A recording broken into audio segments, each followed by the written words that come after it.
protests that have been taking place in Kenosha, Wisconsin since this has happened. Blake is now paralyzed from the waist down.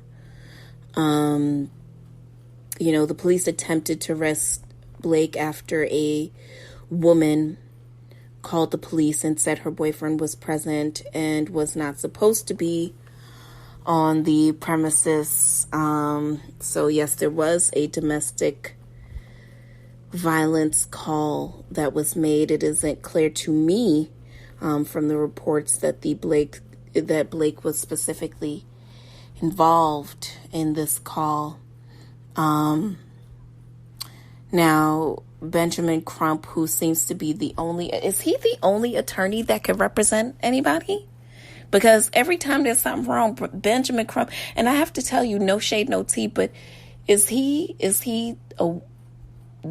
won any of these cases? Now, Benjamin Crump is the attorney representing Blake and his family. And he said that at the time Blake was walking away from the police to check on his 3 minor sons that were sitting in the car. Listen, this is at this point becoming kind of par for the course, where every week we have a new hashtag, a new thing to talk about. I mean, if you are sick of it like I am, I don't know. Utah Jazz guard Donovan Mitchell partnered with Adidas to donate $90,000 to fund Jacob Blake's children's education. I just, I hate that things like this have to happen in light of like, oh, okay, so, we're going to help this man now educate his kids because he's paralyzed and had been shot by the police. That's not an opportunity that we as a community would have risen up and given this man had he not been shot by the police. I don't know. It's just also like, ugh. So y'all's king 50 Cent said that, in his personal opinion, he cannot be canceled. Okay? He cannot be canceled because in order for you to be canceled, you have to either be sent to prison or you got to shoot a girl. Now, this is y'all's king. Now, 50 Cent has long been the king of misogynistic and otherwise problematic trolling. But despite some of his efforts, he apparently believes nothing he has said or done warrants him being canceled. Now, he spoke with Variety about the cancel culture, and he said that he doesn't believe that he can be canceled. He said that his job is to entertain, and that's exactly what he does. He said, I am an entertainer, so to entertain is, I believe, to people to provoke emotion. I don't believe I can be canceled. They got to go to jail to get canceled. They got to shoot a girl. Now, that's funny because I'm still hearing Tory Lanez songs on the radio, so I don't believe that being canceled is actually a thing that can happen, at least not in our community.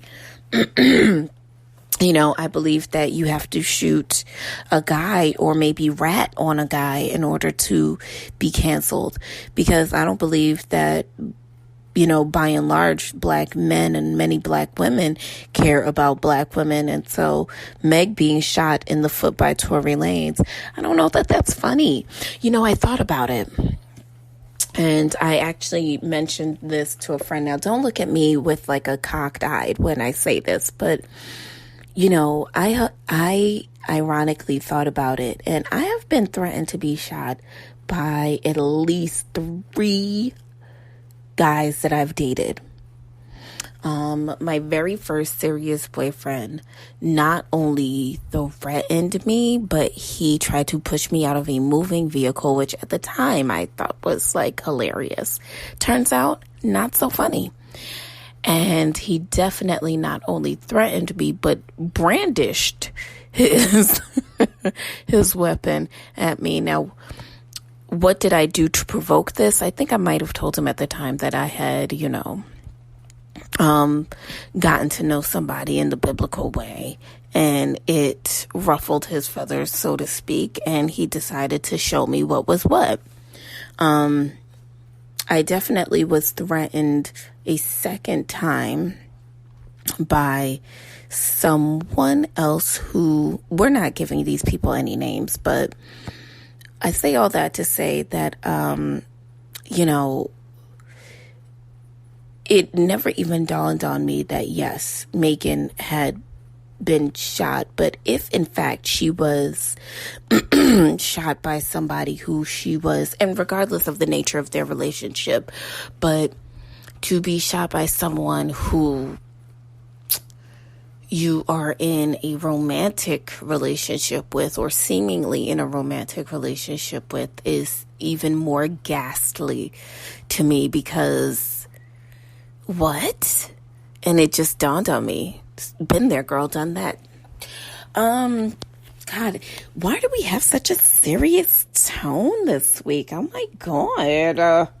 Everything's so serious. You know what will lighten up the mood? All right. So Ciara revealed that her hit song Goodies was actually intended for Britney Spears. You may think that coming out, well, yeah. Oh, would you have been here for Britney's Goodies? I think you want the goodies, and you gotta put it, got you all hot and bothered. Oh. I feel like I would have been here. Now, it's been mixed reviews, but before we were 1-2-stepping with Ciara, we were all getting down to her goodies, trying to do the Matrix. Well, Ciara revealed that Britney Spears was in the running to get the song. Now, Ciara got candid with a interview that she recently did with Apple Music and shared some stories about her journey in the music industry, one of which includes some behind-the-scene politics that came into play and played a major role in her signing and her first hit single. Now, one story in particular that had us a little confused was when she revealed that her label mate at the time, Britney Spears, was supposed to be singing Goodies and not her. Now, her label, Jive Records, reserved major hits for bigger artists. Despite Ciara writing on the record, when politics got involved, she found herself fighting for the record that she helped to create. Now, she said, not knowing that behind the scenes there was conversations about giving this song potentially being given to Britney, she talked about how completely dismayed she would have been, because she really loved the song and she had a lot to do in the song's creation. But I don't know, I felt like I could hear, do you think that Britney's Goodies would have been a bop? Now, I think something needs to be said for the fact that Ciara was kind of, Ciara came at the time that I think that we were still mourning the death of Aaliyah. And she was fun and beautiful, and she could dance, and Chris Brown was on the scene, and we wanted our own CeCe, and CeCe came, and I think Goodies was perfect for her. I don't want to hear Britney talking about, oh, Goodies. I don't think I want to hear it. I'm sorry. And I'm a big Britney fan. Anyone ever found out what happened to that conservativeship? Did we talk about that here? How Britney was trying to fire her dad. Her dad went on a little vacation and Britney tried to fire him. Yes, Britney said, I do not want you to be lord of my purse or my life. well, it seems like the judge isn't playing that game with Britney, and her father is still conservator of her estate. This week, we also got into the Republican, National Convention, where lots of lies were told. Did any of you guys watch it? Now, I see that President Trump officially granted Alice Johnson her pardon after she was, I believe, had to have been forced to speak at the Republican National Convention. Now, what is this that I hear that some of our favorite gospel artists actually spoke at the Republican convention? Do we know which ones it is? Because now I heard that it was I know for sure that at some point BB Winans did perform at the convention. I believe that we also heard a couple of words from Melania Trump and from Ivanka and from just a wide range of characters. Trump went on to formally accept the Republican nomination for president. So who was it? Was it, because I want to know who exactly spoke. Now, I heard Hezekiah Walker was one of the speakers. Is this true? We must find out the truth and report back, because nothing would make me gag more than to hear this really otherwise crazy news. Did you guys get into the fact that he said that he was building 12 miles of wall every day? But you better get into it. You better get into these 12 miles of unobstructed wall. So the convention took place and every night was monikered differently. Monday night was Land of Promise. And that was where 336 delegates convened to do a roll call of racism and bigotry. And then Tuesday night, Land of Opportunity gave way to First Lady Melania Trump, talking about her porn past, and also giving way to Secretary of State Mike Pompeo, Rand Paul, and a bunch of other white names that we are not interested in.